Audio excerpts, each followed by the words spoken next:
गवार शूद्र पशु नारी सकल ताड़ना की। उसके बाद जो भी बटुक लोग होते हैं उनका भविष्य क्या होता है, किस तरीके से वो आगे अपने दैनिक जीवन को आगे बढ़ा सकते हैं, क्या क्या वहाँ से रोजगार के अवसर मिल सकते हैं, क्या हो जाएगा अगले दिन का। तो ये बड़े कठोर नियम है गुरुकुल के। राधा शरण ब्लॉग के इस संस्करण में हम आपका स्वागत करते हैं, जिसमें आज हम आपको मिलाने वाले हैं बाग मेरठ के पास बागवत से आए हुए कुलदीप जी से, जो श्री रामदेव जी महाराज जी के शिष्य हैं और जिन्होंने अपनी प्राथमिक आयुर्वेदिक शिक्षा पतंजलि से, और वहीं से वो हमें गुरुदेव के दर्शन करने के लिए आए हुए हैं। आइए जानते हैं वृंदावन में आकर उनको कैसा लग रहा है और गुरुदेव से उनके भाव कैसे जुड़े हुए। राधे श्याम कुलदीप श्री हरिवंश। सबसे पहले अपने बारे में परिचय बताइए महाराज जी। पूर्व जीवन कहाँ का है, शरीर कहाँ का है? जी, शरीर मेरा यूपी में पड़ता है, मेरठ के पास बागपत जिला। एक छोटे से ग्रामीण क्षेत्र से मैं निकला हूँ और मैं जो अध्ययन किया मैंने वो स्वामी रामदेव जी के सानिध्य में किया है, जो कि हरिद्वार उत्तराखंड पतंजलि योगपीठ, वहाँ पर मैंने 9 वर्ष तक अध्ययन किया है गुरुदेव के सानिध्य में। जो प्राथमिक शिक्षा जब आपने वहाँ प्राप्त करी तो वो सीधे मतलब 5वीं 6वीं पढ़ने के बाद जाते हैं या उसका कोई तरीका होता है, कोई एग्ज़ाम होता है, तब आप जा सकते हैं क्या? उस समय पर मुझे एक लगन थी कि कुछ स्वभावतः होता है कुछ कि कुछ अलग करना है जीवन में। वही मेरे अंदर प्रेरणा थी कि कुछ अलग करना है, लेकिन ये नहीं पता था कि करना क्या है। मेरे मामा जी जो थे वो हरिद्वार अक्सर जाया करते थे, तो उनको कुछ समस्या भी थी, तो औषधियाँ लेते थे वहाँ से, पतंजलि से लेते थे वो। उन्होंने वहाँ पर कुछ ब्रह्मचारियों को देखा तो पता किया कि यहाँ पे इस तरह से गुरुकुल चल रहा है, बच्चों का निर्माण हो रहा है। उन्होंने हमारे घर पे आगे बताया, तो मेरी बड़ी उत्कंठा हुई कि इस तरह से गुरुकुल चल रहा है। तो मेरे अंदर एक आशा जागी कि हाँ, अब मैं कुछ कर सकता हूँ घर से अलग जाके। तो मेरा घर पे बचपन से ही स्वभाव मन नहीं लगता था, तो मुझे मौका भी मिल गया, अवसर भी मिल गया अच्छे से। तो मैं तुरंत, मैंने देरी नहीं की, मैं सीधा पहुंचा हरिद्वार। वहाँ पर फिर मैंने लगातार विद्या अध्ययन किया और अपना जो दंड बैठक है वो भी किया वहाँ पे। तो वहाँ पर मैंने शिक्षा अध्ययन किया। मुख्यतः शिक्षा क्या आयुर्वेदिक चिकित्सा की होती है या हमारे धर्म ग्रंथों की जाती है, वेदों की जाती है, किस तरह की शिक्षा वहाँ दी जाती है? आयुर्वेद का सामान्य ज्ञान दिया जाता है और साथ साथ में आपको मुख्य जो शिक्षा रहेगी वो रहेगी पाणिनि व्याकरण की, शब्दों को जोड़ना। क्योंकि आपको पता है कि अधिकतर शास्त्रों में आज मिलावट की है, पुराणों में और जितने भी अन्य अन्य प्रकार के हमारे ग्रंथ शास्त्र है सब में मिलावट। तो वो मूल को सिखाते हैं। आप अगर व्याकरण सीख जाते हैं, आप स्वभावतः किसी भी चीज़ का अच्छे से अर्थ निकाल पाएंगे। तो आप आयुर्वेद को भी अच्छे समझ पाएंगे, किसी भी शास्त्र को, आप पांडुलिपि को भी अच्छे समझ पाएंगे। तो वहाँ मूल पे पकड़ बनाई जाती है। तो आयुर्वेद का जो ज्ञान है वो सामान्य होता है, बाकी इंग्लिश भी आपको सिखाएंगे थोड़ी बहुत, और व्याकरण तो आपकी परफेक्ट हो जाएगी आपकी। मैंने वहाँ से पढ़ने के बाद संस्कृत व्याकरण से आप वेदों के सही मतलब को समझ पाना और उसके सारांश को सही निकल पाना। सबसे बड़ी गलती ये होती है कि पढ़ तो लेते हैं लेकिन उसके मतलब को सही समझा जाए तभी उसका उद्देश्य पूर्ति होता है। कितने वर्ष वहाँ आपने शिक्षा ग्रहण करी? वहाँ पर 9 वर्ष तक मैंने शिक्षा अध्ययन किए और उसके बाद अपने अभी आयुर्वेद का कार्य मैं कर रहा हूँ। थोड़ा बहुत मैंने अधिक आयुर्वेद में मेरी रुचि थी और पहलवानी में रुचि थी, तो मैं वहाँ पर भी नुस्खे बनाता रहता था। तो उसके हिसाब से कुछ मेरे व्याकरण का काम आई वहाँ पर। तो उस तरीके से मैंने अब जो है आयुर्वेद का भी कार्य अभी मैं कर रहा हूँ। मतलब आपको रामदेव बाबा का भी सानिध्य प्राप्त है और बालकृष्ण जी का भी सानिध्य प्राप्त है। दोनों के थोड़े से व्यक्तिगत क्या उनका स्वभाव होता है, किस तरीके से वो अपने वहाँ पर शिष्यों को ध्यान रखते हैं, क्या वहाँ प्रक्रिया होती है, थोड़ा उस बारे में जानकारी दें। जो परम पूज्य स्वामी जी का स्वभाव है, बड़ा ही विनम्र स्वभाव है। हम जैसे कुछ त्रुटियाँ भी हो जाती है, अक्सर बच्चे हैं तो उनके बच्चे ही हम भी, तो बड़े प्रेम से गुरुदेव बैठाते थे, हमको समझाते थे कि इस तरह से करना है बेटा, इस तरह से नहीं करना है। 2-4 बार फिर गलतियाँ होती थी, फिर समझाते थे, डांटते भी थे कभी कभी। तो हमें कभी बुरा नहीं लगता था गुरुदेव का, क्योंकि हमारे लिए जो भी कर रहे हैं हमारे लिए तो कर रहे हैं। उनके पास कमी थोड़ी ना किसी चीज़ की, उनके पास पर्याप्त है सब कुछ। हम गरीब घर से आए हैं, गाँव से निकल के आए हैं, सब कुछ हमारे लिए कर रहे हैं। तो हम उनका जैसे माता पिता डांटते हैं तो वैसे ही वो भी डांट देते थे। और जो हमारे परम पूज्य आचार्य जी हैं, उनका भी स्वभाव आपने देखा होगा, बड़ा आप टीवी पे भी देखते होंगे, बड़ा विनम्र है एकदम। जैसा उनका कार्य है वैसे ही वो विनम्र भी है। बड़ा अच्छा लगा और वहाँ का जो हमने सीखा उस पर हम 100% अपने जीवन में उसको उतार सके और खरे उतरे, उनके मार्गदर्शन पर हम चले। जो हमने सीखा वो हमारे प्रेरणा स्रोत है। और बड़ा अच्छा जो है जीवन में मैं तो मानता हूँ कि गुरु का जो सानिध्य मिला वो मेरे लिए बड़े सौभाग्य गर्व की बात है। वहाँ का दिनचर्या कैसी होती है? सुबह कितने बजे उठना होता है? किस तरीके से सब शिक्षा के लिए जाते हैं? और फिर जो भी एक योग का कुछ समय होता होगा, तो सुबह से लेकर रात तक की दिनचर्या का मुख्य पार्ट क्या होता है? सुबह लगभग 3:45 3:45 पर वहाँ घंटी लग जाती है ब्रह्मचारियों की। और उस समय पे सबको उठा दिया जाता है। और रात को 10 बजे तक आपसे अहर्निश पुरुषार्थ कराया जाएगा। सुबह 3:45 से आपको अपना दिनचर्या नैतिक कर्म निपटा के आपको व्यायाम करना है, योग करना है, यज्ञ करना है। फिर उसके बाद आपको दिन भर अध्ययन चलेगा आपका। कुछ ब्रह्मचारी जो श्रेष्ठ ज्येष्ठ ब्रह्मचारी होते हैं वो छोटे भाइयों को पढ़ाते हैं। फिर जो नए होते हैं उनको वो दूसरे पढ़ाते हैं। ऐसे गुरु शिष्य परंपरा चलती रहती है। पुराने आएंगे, वो नए को पढ़ाएंगे, इस तरह चलता रहता है। और वो क्रम आपको रात 10 बजे तक आपका चलता रहेगा। रात 10 बजे फिर आपको उसके बाद कोई भी जागता हुआ नहीं मिलना चाहिए, नहीं तो उसका फिर दूध बंद हो जाएगा अगले दिन का। तो ये बड़े कठोर नियम है गुरुकुल के। तो कोई भी गुरुकुल में जाए तो इस चीज़ का ध्यान रखे। दिनचर्या बड़ी महत्वपूर्ण होती है गुरुकुल की। वहाँ पर ये मोबाइल वगैरह की एंट्री अलाउ होता है या कुछ समय के लिए रहता है, उसे बाकी टाइम में? जब तक परिपक्व नहीं होते और तब जब तक आपको सेवा में नहीं लगाया जाता तब तक आपको बंधन में रखा जाता है। और बंधन में ही सृजन है, इसीलिए गुरुकुल में भेजा जाता है ताकि गुरु की शरण में रहे, बंधन रहे। और व्यक्ति क्या है अपना जो निर्माण है, क्योंकि स्वभावतः बच्चों को मोबाइल की लत होती है और उनको अच्छा लगता है वो, लेकिन उनको ये नहीं पता कि तुम्हारे विष के समान है ये चीज़। तो उसको उनको डांट फटकार गया जिस भी तरीके से होता है। किसी को नई आदत होती है या छोड़ने की तो उससे छुड़वाया जाता है। छुप छुप के भी ऐसे कई बार बड़े ब्रह्मचारी ऐसे करते हैं, देखते हैं मोबाइल, तो उनको समझाया बुझा के ठीक करा जाता है। शुरू शुरू की बात है ये, बाकी तो फिर आदत पड़ जाती है। जब वहाँ से आप शिक्षा ग्रहण करते हैं, उसके बाद जो भी बटुक लोग होते हैं उनका भविष्य क्या होता है? मतलब किस तरीके से वो आगे अपने दैनिक जीवन को आगे बढ़ा सकते हैं? क्या क्या वहाँ से रोजगार के अवसर मिल सकते हैं? क्या स्थिति है? हमारे गुरुकुल के ब्रह्मचारियों ने, अधिकतर ब्रह्मचारियों ने नेट जेआरएफ क्वालिफाई कर रखा है। नेट जेआरएफ सबने निपटा रखा है लगभग लगभग। तो उनको तो वैसे किसी चीज़ की कमी नहीं है। और आपको तो पता ही है संस्कृत के अध्यापकों की कितनी आवश्यकता है आज के टाइम पे। तो आज कमी नहीं है। जितने भी हमारे गुरुकुल से निकल रहे हैं ब्रह्मचारी सब अच्छी जगह लगे हुए हैं। कोई कहीं गुरुकुल में लग रहा है, कोई कहीं कॉलेज में लग रहा है, कोई प्रोफेसर है। तो सबका अच्छा भविष्य है जितने भी है। हमारा खुद का देख लीजिए आप, हम खुद भी अच्छा कार्य कर रहे हैं। हम नौकरी नहीं कर रहे हैं और ना ही गुरुकुल में नौकरी के लिए तैयार किया जाता है। नौकरी दिमाग से निकाल दी जाती है, लेकिन फिर भी किसी को करनी है तो अच्छा ही कार्य है। प्रोफेसर लगे हुए हैं बहुत सारे, अपने गुरुकुल चला रहे हैं, बहुत सारे सेवा का कार्य कर रहे हैं। तो भविष्य वाली तो कोई बात ही नहीं है इसमें। जैसे मैं देख रहा हूँ आपका शरीर बहुत बलिष्ठ और आप एक्सरसाइज वगैरह करते हैं, तो ये जिम वगैरह जाना होता है या जो दंड बैठक करके ही आपने पूरे अपने शरीर को ऐसा डेवलप किया है? सुबह 4 बजे उठ के कोई व्यक्ति 100-200 भी दंड बैठक लगाएगा तो शरीर ऐसे ही निखर जाएगा उसका। सुबह 4 बजे उठ के, तो मेरी थोड़ी ज़्यादा मेहनत थी। मैं रात को 2 बजे उठ के लगाता था। तो 5-5 हज़ार का मेरा रूटीन था रोज़ का। बाकी ब्रह्मचारी 400-500 से कम तो कोई लगाता ही नहीं है। हमारे यहाँ पे सबके शरीर उत्तम थे। और कोई भी, मुझे 9 वर्ष में ये याद नहीं है कि मुझे बुखार कब हुआ था। मुझे 9 वर्ष के काल में, तो क्योंकि वहाँ हमें कभी दवाई की जरूरत नहीं पड़ी। कभी नज़ला जुकाम तो हो ही जाता है क्योंकि ब्रह्मचारी दूध दबा के पीते हैं, तो कफ वगैरह प्रकृति बढ़ जाती है। इससे ज़्यादा कोई हमें को समस्या नहीं है पूरे गुरुकुल में, और ना ही किसी ब्रह्मचारी को आती है इस तरह की।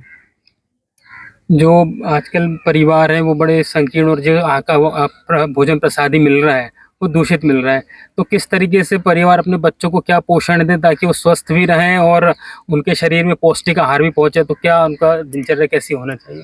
दिनचर्या तो यही है कि अपने बच्चों को जितना जल्दी है ब्रह्म मुहूर्त में उठाने का प्रयास करें। जैसे कि 5 से तो पहले पहले आप उठाई दे। 4 बजे ना भी किसी की आदत पड़े तो 5 से पूर्व आप उठा दे, सूर्य उदय से पहले पहले। ऐसा बताते हैं कि सूर्य जब उदय होता है तो हमारे जो कर्म है वो भी उदय होते हैं। तो अब जब कर्म ही उदय नहीं होंगे तो क्या बच्चा ना तो उसका स्वास्थ्य ठीक रह पाएगा, ना वो जीवन में तरक्की कर पाएगा। तरक्की कर भी ली तो उसका स्वास्थ्य इतना गिर जाएगा कि जितनी तरक्की करेगा वो सारा उसमें लग जाएगा।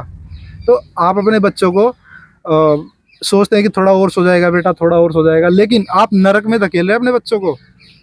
ये गलती ना करें। अपने बच्चों को जितना जल्दी है उठा सके उठाइए। और उनको आहार जो है वो सुबह को आप पेट भर दीजिए। दोपहर को जूस वगैरह दीजिए, और शाम को बिल्कुल हल्का आहार दीजिए। आप शाम को भी अपने बच्चों को क्या करते हैं, पिज़्ज़ा बर्गर खिलाते हैं। अक्सर यही होता है, शाम को हैवी भोजन करते हैं लोग, पिज़्ज़ा बर्गर खाएंगे या कुछ भी भारी चीज़ें खाएंगे, जबकि शाम को सबसे हल्का भोजन होना चाहिए। दिन में भी ठीक ठाक होना चाहिए, सुबह को सबसे अधिक भोजन कराए बच्चों को, तो व्यक्ति का स्वास्थ्य एकदम अच्छा रहेगा फिर बच्चों का। और जो शिक्षा दी जा रही है जिसके बारे में आपकी क्या है? शिक्षा शिक्षा तो जो अपनी मूलभूत जो शिक्षाएं हैं, अपनी जो हमारी जो देव भाषा है संस्कृत, उसका तो आपको ज्ञान होना ही चाहिए। देखिए आप, इंग्लिश आज के टाइम पे मुख्य चल रही है, इंग्लिश नहीं तो भविष्य नहीं है भाई साहब। आप विदेशों में जाओगे ना, मैं जाता हूँ खुद, मैं फॉरेन कंट्री में जाता हूँ, वहाँ बाथरूम साफ करना वाला होता है ना, वो भी इंग्लिश में बात करके बोलता है इधर से जाइए, तो वो भी इंग्लिश में बात करता है, तो उनका तो कोई भविष्य नहीं हुआ। हमारे देश में इस तरह की बना दी कि भाई इंग्लिश नहीं सीखोगे तो कुछ नहीं करोगे, तो ये सब फालतू की बातें हैं। आप संस्कृत अपने बच्चों को सिखाइए, उसके साथ साथ आप रशियन भी सिखा सकते हैं, आप चाइनीज भी सिखा सकते हैं, आप बहुत सारी अन्य अन्य भाषाएं हैं, उनका भी ज्ञान दे सकते हैं। बहुत सारे स्कोप हैं, सभी फील्डों में स्कोप है, तो आप किसी भी भाषा का आप ज्ञान दे सकते हैं, खाली उसको ज्ञान देने के लिए कि भी आप इतनी भाषाओं में आप निपुण हो जाइए। हमारे तो पहले नालंदा विश्वविद्यालय, ये इस तरह के बड़े बड़े नालंदा तक्षशिला जैसे विश्वविद्यालय थे, वहाँ पे सभी शिक्षा दी जाती थी और विदेशों से बच्चे पढ़ने के लिए आते थे। तो ये तो अब बस हवा बना दिया है कि इंग्लिश के बिना कुछ नहीं है। आप देश विदेश जाते हैं, सब लोग से चर्चाएं आपकी होती है, बहुत सारे गुरु और संतों से आप मिलते हैं। आध्यात्म का जीवन में क्या महत्व है? आध्यात्म से आपके जीवन में सबसे बड़ा लाभ ये है कि आप कभी दुखी नहीं होगे। आपके जीवन में कितना भी बड़ा आप कुछ भी हो जाए, आपके रोज कुछ भी किसी भी तरह का आपका कितना ही नुकसान हो जाए, आप कितने ही टूट जाए अपने जीवन में, कुछ भी कितनी बड़ी आपके जीवन में समस्या आ जाए, तो आप उससे कभी दुखी नहीं होगे अपने आप को लेकर के। आप अंदर से ये रहोगे कि जो भी है, या तो हमारे लिए ये शुभ है या शुभ की तैयारी है, जो भी हो रहा है श्री जी की इच्छा से हो रहा है, परमात्मा की इच्छा से हो रहा है। आज नहीं तो कल समय फिर पलटा खाएगा, फिर सही हो जाएगा। तो मैंने अपने जीवन में अनुभव किया है कि हमारे जीवन में जो भी हो रहा है वो शुभ है या शुभ की तैयारी है, अशुभ कुछ भी नहीं है। ये अध्यात्म का लाभ है। बिल्कुल सही, पॉजिटिविटी एक जी। सही विचार था ना। आप आज यहाँ वृंदावन में आपने अपने दर्शन दिए हैं, वृंदावन में आप पूज्य महाराज जी के दर्शन करने प्राप्त हुए, कैसे दर्शन हुए, कैसा महसूस हो रहा है उनसे दर्शन करने के बाद? परम पूज्य गुरुदेव भगवान के दर्शन जब मैं करने गया, पहले तो रात को मुझे बहुत विलम्ब से नींद आई, क्योंकि मैं इतना उत्साहित था, शायद मैं 1.5-2 घंटा सो पाऊंगा अच्छे से। फिर तुरंत नींद खुल गई मेरी, और मैं फटाफट अपना योग ध्यान करके मैं गुरुजी के दर्शन के लिए गया वहाँ पे। और जैसे मैं कक्ष में अंदर प्रवेश किया, मैंने मुझे जो अनुभूति हुई कि एक संतों के पास जाने मात्र से उनका जो ओरा होता है ना, वो वास्तव में आज मुझे अनुभव हुआ। मैं गंगोत्री में भी जाता हूँ अक्सर, तो वहाँ भी मुझे कई संत ऐसे मिले हैं।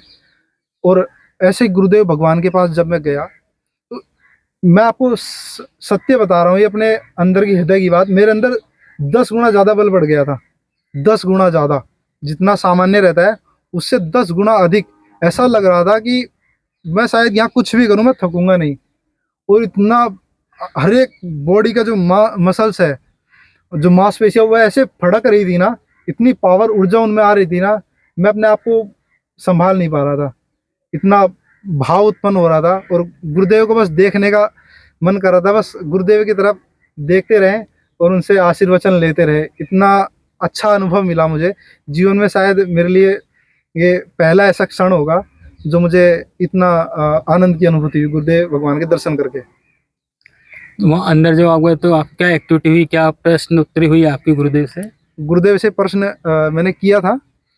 मैं ऐसे तो हमने काफ़ी कुछ पढ़े हैं शास्त्रों में, लेकिन जो एक प्रैक्टिकली होता है, जो एक धरातल पर होता है, वो मैंने प्रश्न किया गुरुदेव से। और गुरुदेव ने फिर दंड वगैरह भी लगवाई मुझसे, तो मैंने दंड वगैरह भी लगाई। तो गुरुदेव के साथ ऐसा मिलके जो लग रहा था कि ऐसा लगा ही नहीं कि गुरुदेव से हम पहली बार मिले हैं। तो गुरुदेव से फिर ऐसे अंदर से जो प्रश्न आया, मैंने पूछ लिया गुरुदेव से कि हम जो हमारा एक जो सामान्यतः हम व्यवहार कर रहे हैं समाज में, या हम जो जी रहे हैं सामान्य ज़िंदगी को, इसमें हम आध्यात्म को किस तरीके से लेकर के चले। तो गुरुदेव ने इसका बड़ा ही एकदम संतुष्ट करने वाला उत्तर दिया कि आप अपने परिवार को जो आप क्योंकि जैसे ब्रह्मचर्य आश्रम रहता है, उसके बाद आप या तो डायरेक्ट सन्यासी बन सकते हैं, या आप ब्रह्मचर्य से गृहस्थ में जाकर वहाँ से वानप्रस्थ लीजिए, फिर उसके बाद आप सन्यास ले सकते हैं।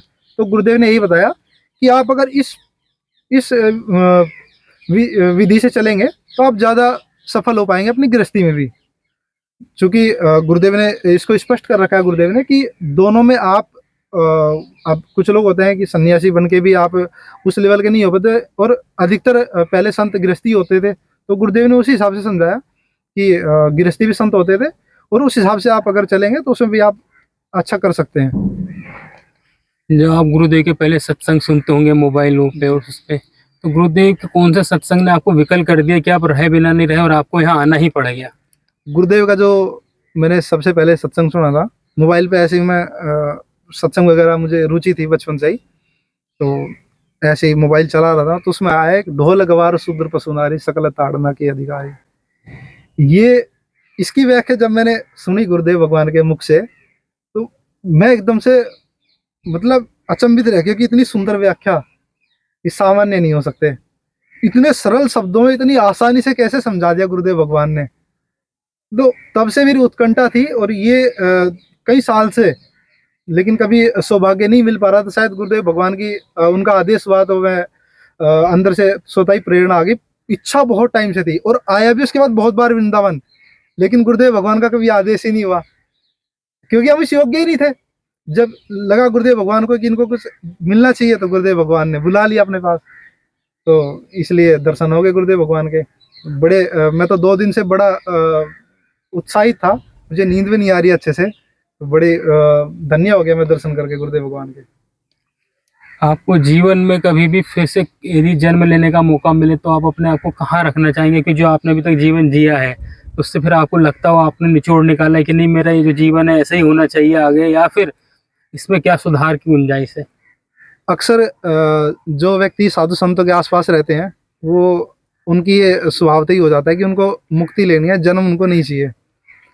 तो मेरे जो विचार है, जो मेरी सोच है, मैं चाहता हूँ कि मुझे हर बार जन्म मिले जब तक धरती रहे, और तब तक मिले जब तक इस धरती पे संत रहे, और उन संतों की सेवा करने का मुझे अवसर मिलता रहे। मुझे मुक्ति नहीं चाहिए, मुझे जब तक जन्म चाहिए जब तक इस धरती पे संत रहे और संतों की सेवा का मुझे अवसर मिलता रहे। अद्भुत विचार आपके। तो वहाँ पर जहाँ आपका निवास है, जहाँ रहते हैं, वहाँ आपने कोई सेवा के लिए कोई ऐसी व्यवस्थाएं बना के रखी है कि जहाँ पर कोई संत आते हैं तो कोई इस तरह की सेवा की जाती है? जी, अभी ऐसी कुछ हमारे पास तो व्यवस्था नहीं है। मैं आयुर्वेद का कार्य कर रहा हूँ, और युवाओं को मैं जागरूक कर रहा हूँ, मुझसे जितना प्रयास बन पा रहा है। और अभी तो मैं स्वयं ही संतों के दर्शन के लिए जाता हूँ, जहाँ भी अपने गुरुकुल है हमारे, और जहाँ भी संत मिलते हैं मैं अवसर नहीं छोड़ता हूँ। वहाँ वृंदावन में जहाँ भी रुके हैं, ये प्रकृति की गोद में इतना अच्छा स्थान है, थोड़ा सा स्थान के बारे में थोड़ा बताएं। चारों तरफ पक्षियों की आवाज आ रही है, इतना शांत प्रिय स्थान है, तो क्या है, कौन सा स्थान है, कौन इसके संस्थापक हैं क्या? जी, यहाँ पर जो वृंदावन में हमारा आश्रम है, ये मैं जो पढ़ा हूँ वो आर्य समाज संस्था है हमारी, और उसी का एक प्रकल्प है हमारा ये वृंदावन आर्ष गुरुकुल, जो कि हमारे परम पूज्य गुरुदेव महाराज का है। और यहाँ पर जो इतना सुंदर वातावरण है, हर बार मैं जब भी वृंदावन आता हूँ मैं यहीं पे रुकने का मेरा मन करता है, क्योंकि यहाँ पर जो स्वभावतः जो वातावरण है एकदम बड़ा सुंदर वातावरण है, और एकदम पॉजिटिविटी झलकती है अंदर से। शांत बैठ जाते हैं यहाँ पर, आप देख रहे हैं पीछे बगीचा, इसमें शांत बैठ जाओ अंदर तो इतनी शांति मिलेगी आपको, बड़ा अच्छा। तो रोज यज्ञ भी होता है हमारे आर्य समाज में, रोज यज्ञ होता है। आप कहीं भी जाएंगे तो आपको यज्ञ मिलेगा, जिससे कि आसपास का ओरा जो होता है उसकी ऑक्सीजन भी बढ़ जाती है, और मंत्रों के द्वारा उसका ओरा भी अच्छा हो जाता है। इस आश्रम के या जो स्थान के संस्थापक कौन है, या कौन की व्यवस्थाओं को देखते हैं? जो अभी गुरुकुल को चला रहे हैं हमारे आचार्य प्रहलाद जी हैं, और हमारे जो गुरु महाराज हैं वो आचार्य सुदेश जी महाराज है। बाकी आपको आचार्य प्रहलाद जी आपको और जानकारियाँ दे देंगे यहाँ की गुरुकुल की। राधे श्याम प्रहलाद जी, कैसे हैं हमारी? जी मैं अच्छा हूँ। आप यहाँ के स्थान के बारे में थोड़ी जानकारी दीजिए, कैसी सेवाएं यहाँ पर होती हैं, क्या क्या सेवाएं हैं दी जाती हैं? इतना स्थान अच्छा आपने मेंटेन करके रखा है, तो इन व्यवस्थाओं को कैसे चला रहे हैं क्या? जी ये गुरुकुल अपना आर्ष गुरुकुल है। आर्ष गुरुकुल है जो कि हमारे एक आर्य समाज से संबंधित है। हमारा आर्य समाज का ही गुरुकुल है और इसे वर्तमान में अपने गुरुजी हैं आचार्य स्वदेश जी महाराज, जो स्वामी रामदेव जी के गुरु भाई हैं, वो इसे चला रहे हैं, वही इसकी व्यवस्थाओं को चलाते हैं। बाकी गुरुकुल शिक्षा पद्धति हमारी प्राचीन शिक्षा पद्धति है और हमारे यहाँ बच्चों को संस्कृत व्याकरण का ज्ञान दिया जाता है, पाणिनि व्याकरण का, फिर धीमे धीमे दर्शनों का, वेदों का। जैसे बच्चे बड़े होते जाते हैं, बड़े कक्षाओं में पहुँचते जाते हैं, उसके अनुसार हम अपना संस्कृत व्याकरण से लेकर वेदों तक का ज्ञान देते हैं। आर्य समाज पद्धति से हमारे यहाँ गुरुकुल चला जाता है यहाँ पे, और सारी व्यवस्था हमारी महाराज जी के द्वारा ही की जाती है। पूरा स्थान कितने एरिया में हो और यहाँ क्या क्या सुविधाएं हैं हम दिया जाती हैं? जी मैं थोड़ा बताना चाहूँगा कि पूर्व में ये गुरुकुल विश्वविद्यालय वृंदावन रहा है, जो यहाँ पे हमारे उस समय विश्वविद्यालय यहाँ BMS वगैरह या आयुर्वेदाचार्य वगैरह की जो है डिग्रियाँ दी जाती थी, लेकिन वर्तमान में वही गुरुकुल वृंदावन के नाम से जाना जाता है। और अभी हमारे यहाँ बच्चों को केवल संस्कृत व्याकरण वगैरह पढ़ाई जाती है, जिससे कि बच्चों को संस्कृत के विषय में या दर्शनों के या वेदों के विषय में जो आजकल हम भूल रहे हैं, उसको दोबारा से हम लाने की प्रयास कर रहे हैं। बाकी हमारे यहाँ जो व्यवस्थाएं हैं वो सुबह दिनचर्या हमारी सुबह 4 बजे से प्रारंभ हो जाती है। हमारे यहाँ बच्चे सुबह 4 बजे सभी जग जाते हैं, शौच इत्यादि से निवृत्त होकर नित्य प्रति व्यायाम 1 घंटे आसन प्राणायाम का चलता है। और पूरी दिनचर्या में हमारी में सुबह स्नान आदि करने के बाद फिर हवन का आता है। हवन हम लोग 1 घंटे पूरा करते हैं, उसके बाद नाश्ता, फिर प्रॉपर क्लासें चल जाती हैं महाराज। क्लासें आपकी 12 बजे तक 9 से 12 चलती हैं। फिर बीच में दोपहर के भोजन का समय रहता है, बच्चे प्रसाद लेते हैं। उसके बाद दोबारा क्लासें चल जाती हैं 4 बजे तक, फिर दोबारा क्लासें चलती हैं। 4 बजे से 2 घंटे बच्चों का खेलने का टाइम रहता है, और खेल के फिर शाम को हवन आदि संध्या आदि करके हम लोग भोजन, फिर बच्चों को एक्स्ट्रा क्लासें दी जाती हैं, जिसमें अपना संस्कृत की संभाषण वगैरह सारी चीज़ें हम सिखाते हैं। बाकी 9:30 बजे तक बच्चे लास्ट में दूध पीते हैं, दूध पी के फिर सो जाते हैं। महाराज जी, तो ये जो विद्यालय है या जो व्यवस्था है, इन व्यवस्थाओं में सिर्फ बालकों को ही एडमिशन दिया जाता है या बालिकाओं के लिए भी कोई व्यवस्था यहाँ की गई? जी हमारी जो आर्ष पद्धति है उसमें बालकों का अलग गुरुकुल हुआ करता है और बालिकाओं का अलग गुरुकुल। तो ऐसे ही हमारी आर्य समाज पद्धति से बालिकाओं के लिए बहुत सारे गुरुकुल हैं। जी यहाँ पर लेकिन बालकों को ही व्यवस्था? जी अभी हमारे यहाँ केवल बच्चों के लिए, लड़कों के लिए व्यवस्था है। ठीक महाराज, बहुत अच्छा आपने यहाँ मेंटेन रखा है और यहाँ और तरक्की हो, ऐसी हम आपसे मनोकामना। जी बहुत बहुत धन्यवाद। राधा।